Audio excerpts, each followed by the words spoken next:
Hi, I'm Jenny. And I'm Lance. And we're Crazy Empty Nest. In this video, we're going to be going over some fitness and nutrition tips when traveling full-time. And stay tuned to the end when we go over some of our personal long-term goals, and we're hoping you can help hold us accountable.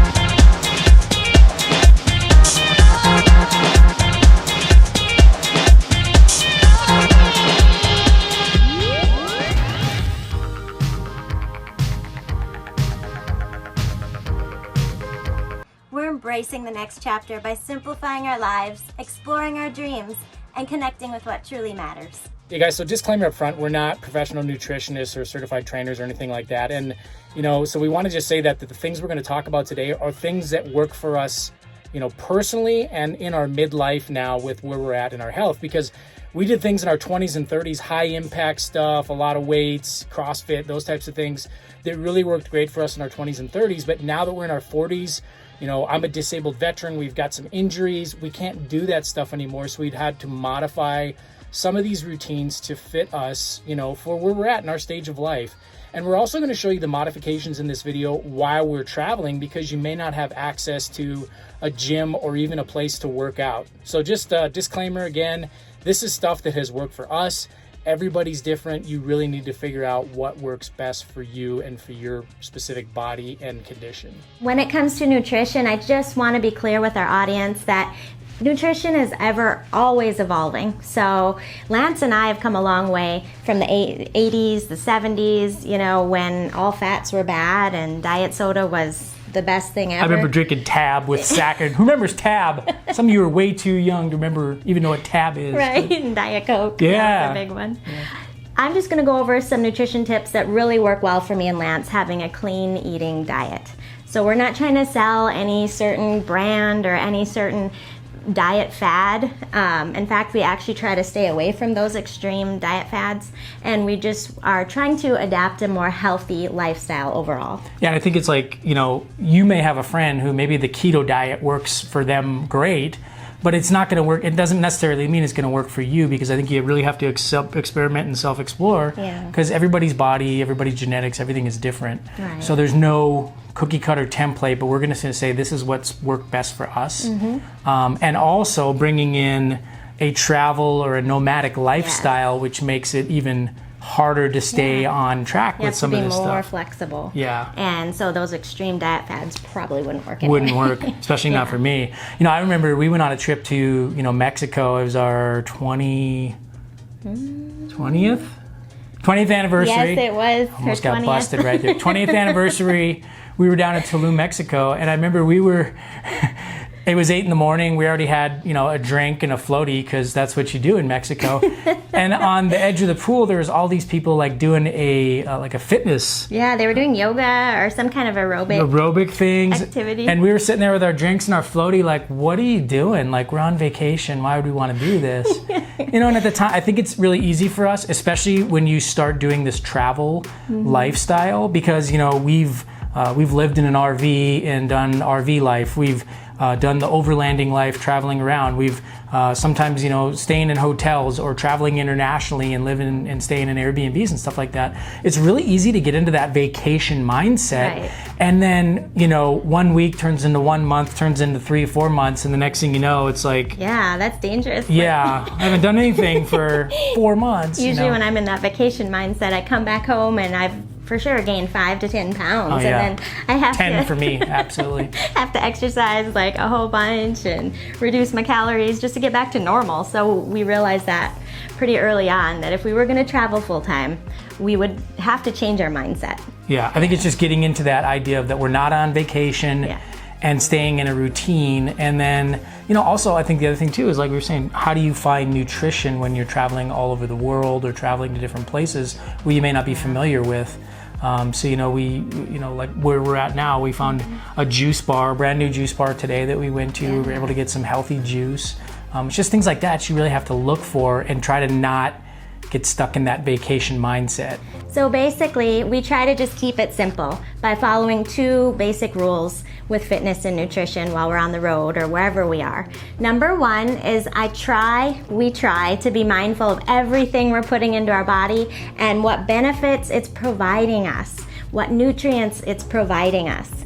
That kind of helps me anyways to be more mindful about what I'm eating and why I'm eating. And number 2 is we try to be active and exercise in some shape or form every day. But I think we should caveat that too, Jenny, by saying it's not like we're zealots. Well, sometimes you are because you're a beast, but I've got to have cheat days. So that doesn't mean that we don't have like a cheat day or a cheat meal, get some fried mozzarella or a big, nice IPA beer or something like that once in a while. I think you have to do that. And I actually think that's healthy for your body because sometimes, if your body gets in a state where it's constantly on a diet or a health kick, kicking some of that junk in, to me, it seems like, I don't know, it just helps like my body. It jerks my body back into a state where I might be burning fat again or doing it. So I think it's definitely okay to do a cheat meal, a cheat day. Definitely listen to your body. I know that's something I have to do. You can go like...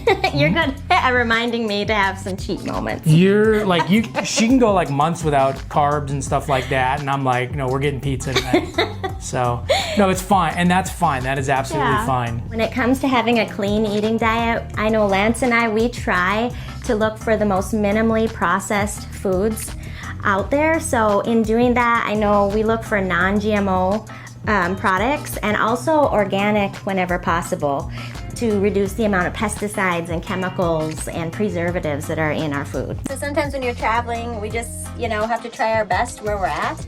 And some of the small towns that we hit on our road trip, for example, they're not always going to have a Whole Foods or a Trader Joe's or, an organic section as much. But sometimes if you look hard enough, you'll find some things I look for are 100% natural ingredients. That's a bonus. These are all good things. No preservatives, no high fructose corn syrup tonight. And then I found organic. This is always a good sign. Baked beans. And again, I just try to look at the labels and make sure there's no preservatives or chemicals added. So I guess I just make sure and get really good at looking at labels in the store. This is just organic green beans and water. No added anything. So yeah, that's what I was able to find in small town too. So. Yeah, and for those of you, I just want to say something about the GMO thing. For those of you that are a little bit older and you can say like, oh, well, I grew up eating cheese and meat and all this stuff and I think the GMO thing's a fad. You have to remember that GMOs, genetically modified foods, didn't get introduced into our food supply until the late 90s. So if you grew up, prior to the late 90s, yeah, you absolutely didn't really eat any of those GMOs. It wasn't until the 2000s, really the early 2000s and 2010s, that we started to see some of the effects of the GMOs because that's when, people were eating those in the population and stuff like that. So you can really see it in the pictures. Like all our parents looked great and they were eating donuts for breakfast and stuff. Yeah. It's pretty crazy. Yeah. Grandma used to just throw a tub of lard in everything and she was fine. So it just tells you something that, these they're not good for our bodies and, go do your own research, watch your documentaries. I know I watched a few and they sent me crazy. But you really need to do some education on this. And, I think that was something, Jenny, we brought up. We learned this kind of late with our kids where, feeding them, non-hormone milk and stuff. We just, we didn't know because that's not the way we grew up. And it wasn't until later that we realized we really need to be mindful about GMOs and all this other stuff and to get educated on it. It's important. So one of the things I've noticed, and I think, Jenny, you notice this now too, traveling internationally, and people used to think I'm crazy because it sounds counterintuitive, but I think whenever I'm overseas, even in, places like Afghanistan or Africa or, places that typically in our, Western brain, we think, oh, the food is not clean, it's not healthy. I've actually had the opposite. I've felt better and, less inflammation, less gas, less bloating, all that type of stuff. Just felt a lot better when I eat food overseas. And the reason behind that is because typically it's very, very fresh. It's organic, it's seasonal, it's picked that day. I mean, I've literally watched somebody, you know, I apologize for this, but like slaughter the goat in front of me and then we eat it.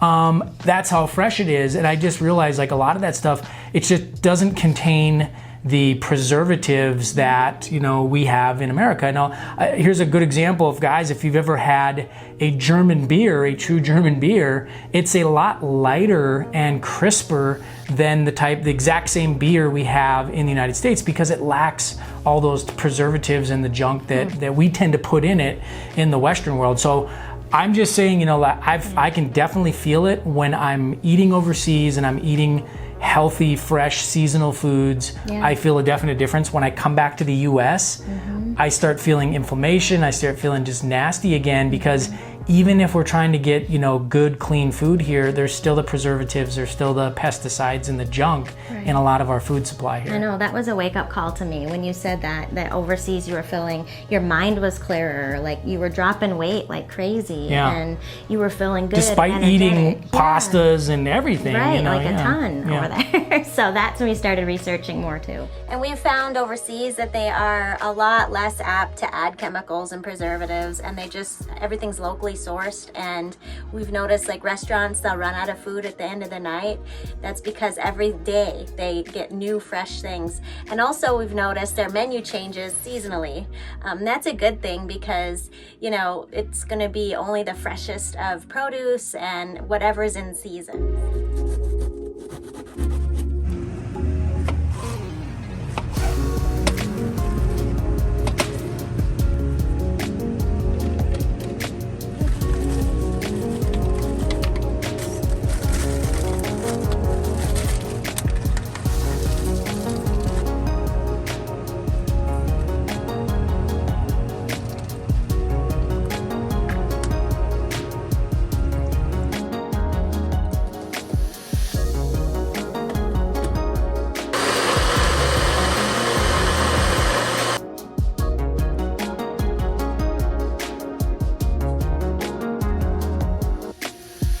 All right, guys, so I've already gone over a couple of points for nutrition, which includes trying to buy non-GMO products and also organic whenever possible.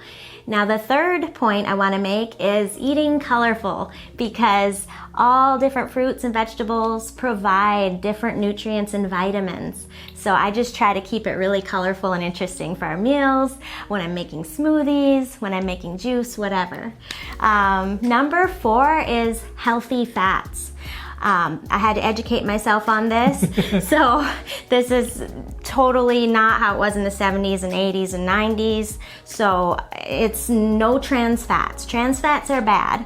So I try to incorporate, by looking at food labels, I try to incorporate the healthy fats like avocado and, you know, coconut oil, olive oil, cooking with those oils, and omegas from fish, and staying away from vegetable oils and trans fats as much as possible. But those good fats are really good for you. And number 5, we've learned that having a healthy gut is really important for your immunity and for healthy digestion as well. Not just a big gut like I got. At our age, that's really important, because we get bloated and gassy pretty easy, I'll admit. But anyway, so to incorporate these live probiotics is important. And so I love to drink this drink called kombucha, which you don't really like, but it's a naturally fermented drink that has tons of live probiotics in it. But you like the fermented vegetables like pickles. I like pickled beets. Both of those have the live probiotics. Some of those healthy yogurts, some yogurts are full of sugar. Sugars, you gotta watch those, Yeah, and they might not have the live probiotics. You gotta look at your labels again. Yeah. And there's other creative things that have it too, like miso and sauerkraut. Yeah. So the list goes on. But looking for those live probiotics is really important. And our new favorite additive is turmeric, which I finally learned how to say that right. I think I used to say turmeric. But it helps with anti-inflammation, so that's which really I good. really need. Yeah. So anti-inflammatory properties are really important for me, because I've got damage to my spine. I've got herniated discs that are non-operable. So we went through 3 years of physical therapy, chiropractic, pain management, surgery. We tried all those options and nothing worked. So really, the point they're at now is they said, if I want to have a good quality of life, I really need to focus on anti-inflammatory, keeping the inflammation down, stretching, and those types of things. So that's kind of where, that's where I'm at in my life with some of the damage I've done to my body. And I think that brings up a good point too, and Jenny, when you're talking about nutrition, is one of the things that we really have to be mindful of is as we're traveling, as we're doing all this stuff, we have to seek this out. We have to kind of make it a habit of looking for whether it's healthy restaurants or good sourced foods. One of the things I will recommend over and over again, I used to make fun of this and now I'm a convert, but like farmers markets, going to local dairies to get your milk, go getting local honey. We've seen that with allergies and stuff like that. Local honeys and things really help out. But finding ways, a local butcher, we lived in one place where we had a local butcher that, everything was, he would butcher for you, do the cuts for you. You knew you were getting clean meat that way. Those types of things, seeking those out are really important. Like I said, I think it's easier overseas, because overseas it tends to just be more. Kind of count on it more. More and more of I'm seeing are those local juiceries. So they're using organic produce and they're making the juice, they're making the smoothies. And then the farm fresh restaurants, they're popping up more and more. Farm to table, stuff like that. So Lance and I are sharing 2 medium smoothies, and they're both made with all organic vegetables and fruits. And Lance's, has strawberry and banana and bee pollen and peanut butter. I guess bee pollen can help if you're struggling with allergies, so we're giving it a try. Mine has spinach, kale, bee pollen, raspberry, mango, and blueberry. So we're loving our fruit smoothies. I know they're really fruity with the base being apple juice, and there's a lot of fruit in these. So if you struggle with diabetes or insulin and things like that, they have options like almond milk and more veggies to make them lower sugar. All I can taste in mine is the blueberry and raspberry.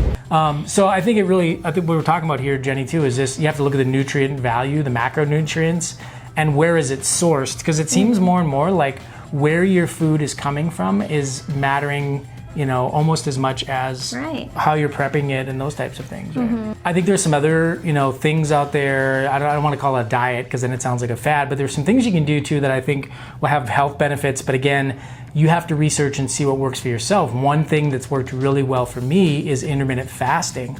The first time I did intermittent fasting, I did they call it like a 16-8, where I only ate 8 hours a day, and then I would fast 16 hours a day, or maybe it was a 18-6, or you do the math. I can't remember what it was. It was extreme for me. Yeah, but the results of that was I did it for 90 days. I didn't step on a scale. I didn't look anything. I just said I did it for 90 days, and I ended up losing like 12 pounds doing that, and I felt amazing. And so for me, that was like, okay, this is something I know that works for me. And yeah, granted, that was something that the first couple of days it was tough, but then once I got in a routine, it really worked for me. But I think the thing we're trying to say here is you got to figure out what works for you, whether it's intermittent fasting or keto or paleo or whatever those things are. Try to figure out what works best for your body type, and then if that works for you, then go with it. For the intermittent fasting, for me, I tried it for a while, and I was almost passing out during my workouts in the morning with no breakfast. So obviously, I jumped off that train real quick because I realized that I needed the nutrition to be working out and having my exercise every day too. So. Okay, we've gone over the nutrition points we wanted to make that work for us really well. And now we're gonna transition and talk a little bit about creative ways that we exercise no matter where we are or how we're traveling. Yeah, and I think, so for example, let's take like RV life or van life, if you're doing that as well. That's kind of hard because you're in a confined space. There may not be gyms available, so you have to kind of get creative with how you're going to work out. So what's really worked for us is things like body weight exercises, push-ups, air squats, Pilates, yoga, all those types of things. Or we can just run around, the RV park if we want to do some cardio and things like that. Those are all the things we have to do, and you kind of have to get creative when it comes to being in those close spaces. But those are some things that work for us. Another one is the bands, and I used to joke on the exercise band thing. I thought it was, a funny thing. And then, after going through some physical therapy and actually talking with a physical therapist and I can't even say it, kinesiologist? I don't know. Whatever you are, one of those people.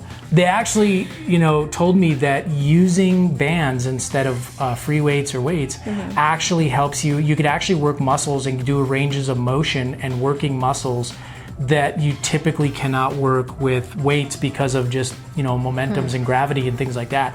So I've become, and that's something easy, especially with the bands. You can throw those in your suitcase. You can almost work out anywhere. Right. So I've become a big believer in those. But you just have to get creative with figuring out how am I going to exercise in a confined space or where there's not facilities available. And then my favorite is when we're overlanding, we're out in nature.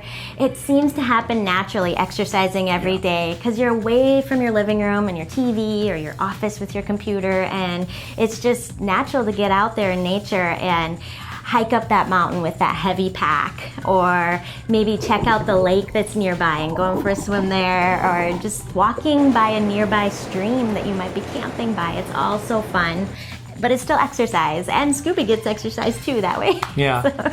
And the other thing too is, so looking at when you're traveling and stuff like that, whether you're doing hotels or Airbnbs and stuff like that too, you have to look for how can I work out. Now, if you have the luxury of being in a place where maybe there's a gym or a fitness center by, you could actually, use that. Somehow, a lot of hotels these days have those. Yeah. Even if you're going to be staying in an area for a long period of time, it might be worth getting a 1 month, gym membership. We got friends in Bali that do that. Whenever they're in Bali for a month, they get a 1 month membership to the gym. You can do those types of things. When it comes to traveling internationally, let's be honest, you and me kind of suck at this so far with incorporating exercise into our daily lives. I'm better when you're not around. You're a bad influence. Anyways, we really feel we need some goals moving forward because we're going to be going to various islands and foreign countries in the next couple of years. We're going to be on the beach, so, so a lot. I'll share with you some of my dreams and goals that I'm envisioning so far, which would be like doing yoga or Pilates on the sandy beaches like I see in my exercise videos. Or like when we lived in Italy for a while, I would see these ladies with their bikes and the big baskets full of produce, and maybe I could get a bike with a basket and go to the market every day and fill it with fresh produce. I don't know, these are just some silly dreams that I have. But biking everywhere instead of driving, that would count as exercise, right? Absolutely. Yeah, so I don't know, do you have any goals? Yeah, I mean, I think that's the big thing we're going to do moving forward. You need to help keep us accountable as viewers. Is really getting in that mindset of let's work out every day, whether that is doing something, even though we're on the beach, even though we're having fun, let's go out and do some stuff. Some things I got to really take into consideration. You mentioned yoga, is I really want to do that. There was a time I tried yoga. And if you've never tried yoga, it's hard actually. When we get to our age as well, I think, let's be honest, in our 20s and 30s, a lot of my health and my fitness and working out was for vanity reasons. I wanted to look good. Right. I want to look good on the beach. Now as we're getting older into our 40s and 50s, it's becoming more about health, mobility. I've got health problems. I've got to think about quality of life, as a grandfather and when I get older. So I'm really focusing on things like yoga and stretching and things like that to keep my mobility up. And just to not, I don't want to be hurting 20 years from now, or, not being able to do things as we get older. That's my biggest fear. Yeah. So I think that's just the health goals, is just let's do something every single day. Let's get in a routine. Right. I think if we can get in a routine of just like, okay, every morning we're going to get up, we're going to do this. We're gonna go do some exercise. We can do that. That's my goals. Right. Help keep us accountable. So a couple months from now, when we're in Costa Rica or Panama, make sure you're like, hey, you guys working out? Right. Yeah. And routines are good. I know for me, once I start a routine, I'm good at staying on that. So if you guys have any advice or specific workouts that have worked for you, overseas or internationally, or any great ideas, we're kind of in that stage right now before we start traveling internationally that we are open to any ideas, and we would really appreciate that. So please, guys, in the comments down below, let us know your advice. I know you have some great ideas to help us out. We need help moving forward to stay active every day. And as always, guys, stay crazy.